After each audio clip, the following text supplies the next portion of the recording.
Editor Dennis Welch here to talk with us about what this means. First of all, this is a huge win for the president. It's a very big win for the president. As you mentioned, it wasn't an easy victory at all. He had to overcome not just a lot of opposition from the Democratic Party, he had opposition from some Republicans. He had to change their mind and flip their votes here within the last 24 to 48 hours. And one of the biggest hurdles, again, Democrats really working very hard. And I think we got some video of that of Hakeem Jeffries. He's the top-ranking Democrat in the House. As you mentioned, he spoke for over 9 hours today, trying to slow this down, but it was inevitable that after they got the votes, after they did some arm twisting, the Trump administration did some arm twisting, that this was going to pass. And we got to just say how big of a deal this is for the Trump administration and his presidency. They believe it really locks in, solidifies the president's legacy, or what he's hoping to accomplish, his agenda over this term. Now, what do I mean by that? I mean, the big deal in this bill, it extends those 2017 tax cuts that were passed during the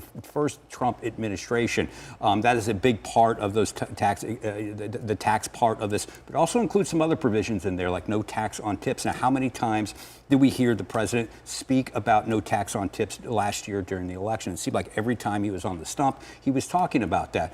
He did talk about also a lot about extending his tax increases. So on this, he can look at the American people and say, look, I delivered some wins on this. You also look at this big, beautiful bill. It's very all-encompassing. It's not just taxes. Another key issue for him that identifies Trump who he is immigration. Billions of dollars in this bill for immigration enforcement. There's billions of dollars to refurbish and build new detention centers, to hire more ICE agents out there, to carry out his deportation program on that. That's something he got elected on. And that is another thing that he can look to his voters and say that this is that he delivered on this. Now, there is a downside to this. There's some political calculations.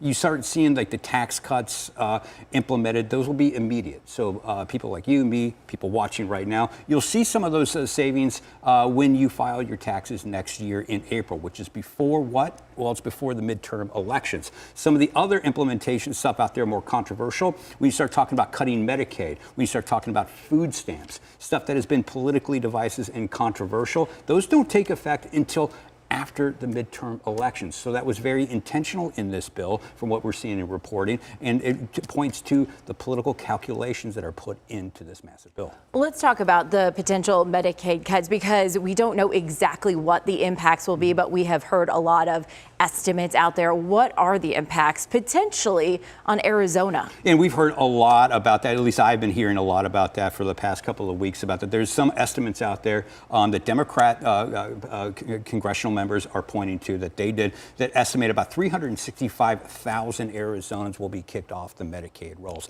Now, how big is that? There's nearly 2 million, 1.9 million people on the Medicaid rolls in Arizona. 365,000 is nearly 20% of the people that are going to get kicked off those Medicaid rolls. And a lot of the folks like that that are on those programs, they live in places that are very red districts. So that has a very political feel to this. How's this going to play out in the midterm elections next year? That's going to be a big question. You start looking at food stamp assistance, the SNAP programs out there.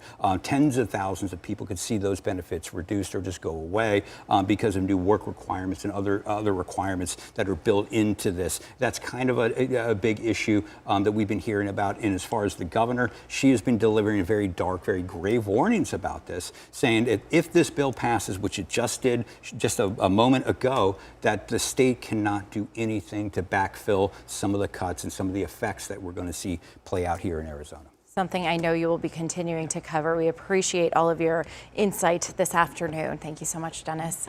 We also want to take a live look at stock market.